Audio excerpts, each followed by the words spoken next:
你说你小叔子强奸你，到底是奸进去了没有啊？俺叫庞大虎，出身草莽，没读过书，大字不识几个，可命硬的跟铁打的似的。早年跟着俄国人打小日本，嘿，没想到混成了北方数一数二的督军，叼着雪茄，俺斜倚在老爷车上，睥睨着济南城的街道，百姓们缩着脖子躲闪，我却咧嘴一笑。这乱世，拳头就是道理。那年月，俄国人和日本人在东北掐架，鬼点子一冒，带着弟兄们胡子一抹，假扮俄军去抢小日本的军火和粮草。俄国佬一看咱能打，居然真给俺封了个剿匪司令，还送了1箱子金条。这一仗打得值，打出了出路。后来清廷完了，北洋也风雨飘摇，北伐军还没打过来之前，俺就把山东这地头给占了。你说俺是土皇帝也行，说俺是地头蛇也罢，反正整个济南谁不认识俺庞大虎，俺心里只得意啊。这乱世啊，拳头就是王法。可这督军不好当，权大了事也多。那年头闹大旱，地里的庄稼都焦成黑炭，乡里那些老夫子天天往龙王庙磕头，嘴里念叨风调雨顺。我看着来气，提着驳壳枪冲进庙里，对着神像一通臭骂：你他娘的管不下雨，信不信老子拿山炮轰了你？说干就干，我调来19门山炮，对着天开火。结果真邪门，炮才炸完没多久，天上乌云压城，瓢泼大雨倾盆而下，百姓跪地磕头，叫我庞青天。我一边吸烟一边笑，心想这龙王也是怕硬不怕软，信不得。既然当了青天，就得断案。虽说俺不识字，也得演个看诉状，面露沉思之状，这个就叫信念感。原被告都上堂了，我定眼一看，这女人长得那是个厉害。我运用我独特的直觉加猜想断案法，可以判断她指定不是好人。据她讲，她是原告高白氏，18岁嫁给高家，高家是开酒坊的，后来丈夫得了痨病死了，她就守寡，操持着高家酒坊。被告叫高正白，是高白氏的小叔子，平时在济南上学。这放了暑假回到家，到楼上见到了天热光着膀子干活的嫂子高白氏，就强奸了他嫂子，吃人饭不拉人屎，做出这种伤天害理的事。听他这么一讲，我大概了解情况了，但是我也懂得不能听信一面之词。先不管他，我直接假装要处决高正白，炸一下这高白氏看看，我日你个鬼！你一看就不是个好东西，像你这个王八蛋，枪毙了你！对，把他活埋，叫他自己挖坑。果然被我炸到了，他这情绪阴晴不定，一心要置亲小叔子于死地，其中必有隐情。你们干什么？没听见人家叫冤枉吗？回来回来回来！玩够了之后，我便让他也说说到底发生了什么事。他说他从济南回到家之后，听到楼上有动静，上去之后没想到直接看了个直播。听他这么一讲，看来案件的焦点都在这个纪白长身上。你说你小叔子强奸你，到底是奸进去了没有啊？来人，给我当堂验验！俩卫兵嘿嘿一笑，上来就扯寡妇衣裳。那女人瞬间惨叫：我招了，是我勾引她的。我一听冷笑，随手一挥，诬告反坐，拉出去毙了。衙堂上百姓个个吓得脸青，我却摸着胡子点头，这叫以毒攻毒，省事。几天后，是我义父庞三庆60大寿，俺摆了满堂酒席，戏台上唱着空城计，我正喝得高兴，门房突然跑来报韩有福求见，我酒差点没喷出来。那不是我亲爹吗？20年前他赌博输红了眼，把我活生生卖给了土匪，如今他竟敢回来认亲，满屋宾客全看傻了，我却哈哈大笑。老子如今兵马10万，富甲一方，多养的爹算什么？一挥手叫亲爹和义父并肩坐上主位，我举杯高呼，双喜临门，台下掌声雷动，我心里却泛起一阵怪味道。寿宴还没完，俺眼角瞥见那四姨太又悄悄往后花园溜。这女人啊，真不是省油的灯。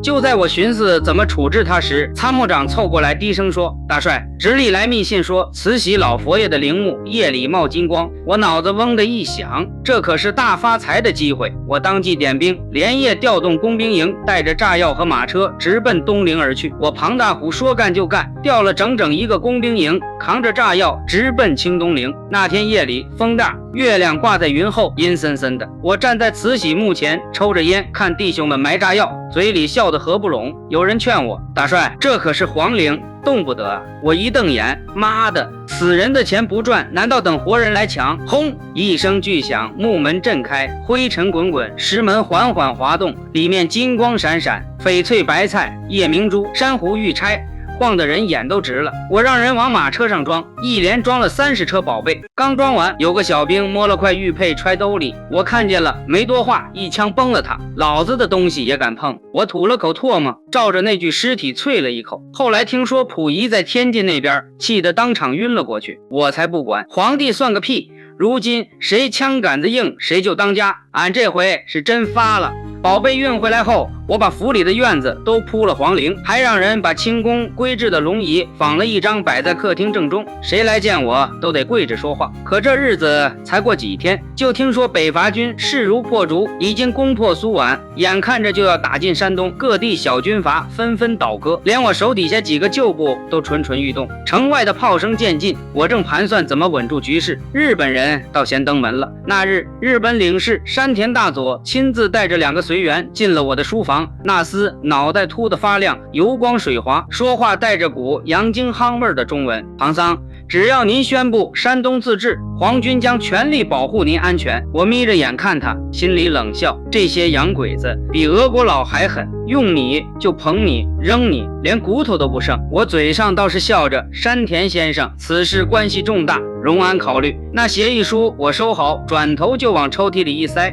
庞大虎不是那么容易当傀儡的，可嘴上答应不代表真心。我清楚，北伐一到，指不定啥时候就轮到我得给自己留条后路。正琢磨着，一家南方大戏班子进了济南，说要在戏园演《霸王别姬》。我一听这戏名就乐了。当年俺还是个小卒子时，最爱听的就是这段。戏台上，南旦小兰芳一出场，嗓音细得跟刀剐似的，一招一式媚劲十足。唱到贱妾何聊生那句时，他朝我抛了个媚眼儿，我心头一热，立马命人把他请到后台。他正对镜卸妆，身上还穿着戏袍，脖子雪白。我一把拽住他，跟了大帅，保你穿金戴银。他吓得直躲。这时一个老头突然挡在我们中间，原来这小兰芳是他闺女。那老头双手合十，哀求我放他一马。我冷笑，哪有这么便宜的事？砰！我一枪打爆了他脑袋，血喷了小兰芳一脸，他瘫倒在地，哭得死去活来。我蹲下，捏着他下巴，低声道：明过门，洗干净身子等着。我知道他恨我，可在这个世道里，恨不值钱，强者说了算，但强者也有倒霉的一天。北伐军终于攻到城下，我连夜带着家眷金银，卷着箱子逃进天津租界。到了内地界，日本人又找上门，还是那山田，他满脸堆笑，说什么山东百姓思念庞大帅英明神武，希望我回去主持大局。我心里清楚，他不过是想拉我当棋子。我嘴上应付着，心里早有打算，装孙子拖时间。为了掩人耳目，我假借给王母做阴寿，在天津的居士林设了18桌大宴，算是个局。那日来的人不少，香案前烟雾缭绕，我穿着校服做主位，满脸肃穆。谁知戏台上唱的竟是小兰芳。我正要起身，他忽然一个转身，长袖一甩，竟从戏服里掏出把小手枪。庞贼，还我爹命来！他话音未落，砰一声，子弹打穿我胸口，我踉跄倒地，眼前一片发黑。模糊间，我听到他站在我身前，声音冷得像冰：你这青天该下18层地狱。我躺在血泊中，心想这就是报应吗？小兰芳站在戏台上，脸上一点表情都没有，像极了他爹当年被我一枪打死的时候。那老头也是这么盯着我，只是眼神里还带点求情。可这丫头一点情面不留，连句痛快话都没给我。俺这个混世大军阀就这么被扫进了历史的垃圾堆。人都说俺平生有3不知，不知军队有多少，存款有多少，太太有多少。其实俺还不知道自己的儿子有多少，儿子的爸爸有多少。我的人生像卷戏本子，一页页在眼前翻。想当年我光着脚在黄河边逃荒，啃树皮吃草根，被亲爹赌钱输给了土匪，打得半死，我咬着牙活下来。后来当了小兵，又冒充俄军抢日本人，阴差阳错做了剿匪司令。再后来清廷一倒，北洋烂了摊子，我庞大虎踩着死人堆一路杀上来，拿人地盘，收兵扩军，抢女人，敲东陵，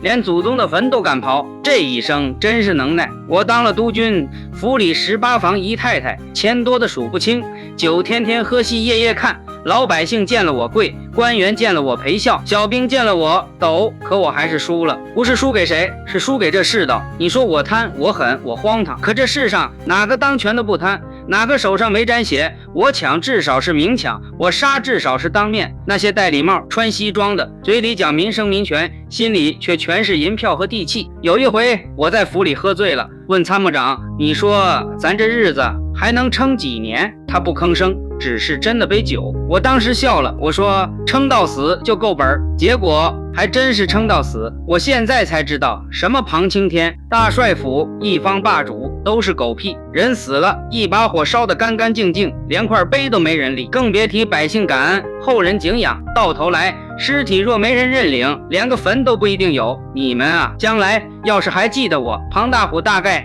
也只会当个笑话讲，就像茶馆里说书先生摇头晃脑讲的那样。有个军阀凶神恶煞抢了皇陵，还想称王称帝，最后被唱戏的小旦打了一枪，倒在了自己设的席面上。只有风在我耳边吹，像在唱戏，唱的是我这出大幕落尽的大军阀。后来我死了也没消停，听说有人拍了部电影，把我从头到脚翻了个底朝天，还拿我当笑料，整出个名堂叫大军阀。导演姓李，叫李汉祥，据说是拍古装片的老手。这回倒好，拿我当戏说了，什么3分滑稽7分悲凉，说的文绉绉，我一听就想笑。我这一辈子血淋淋的活落到他们嘴里，竟像唱大戏的角。演我那小子叫许冠文，脸白净净，笑不露牙，听说是香港人。他把我那张脸演得不吼不叫，可越是笑眯眯，观众越觉得阴得慌。戏里我抢人杀人挖祖坟，他一抿嘴就全成了笑点，我瞅着心里直痒痒。这孙子不像我，却又太像我。还有那段裸戏，有个叫迪娜的女人演得火辣，一上来脱得干干净净，后来上报纸了，说我好色如命，其实也不算冤枉。她那一脱可把整个香港搅得天翻地覆，听说还上了法庭，影迷倒是越看越多。电影上映那年卖了400万港元，还拿了个亚洲大奖。戏里戏外我都成了名角，有人骂我是疯子，有人说我是笑料，还有人说我是乱世里头最真实的一张脸。我不管这些，只知道台上的我一身官服，嘴叼雪茄，坐在金椅上指点江山，跟当年府里那张照片一模一样，连我自己都看傻了。活着的时候我当军阀，死了以后还被他们拿来卖票，算起来我庞大虎也算值了。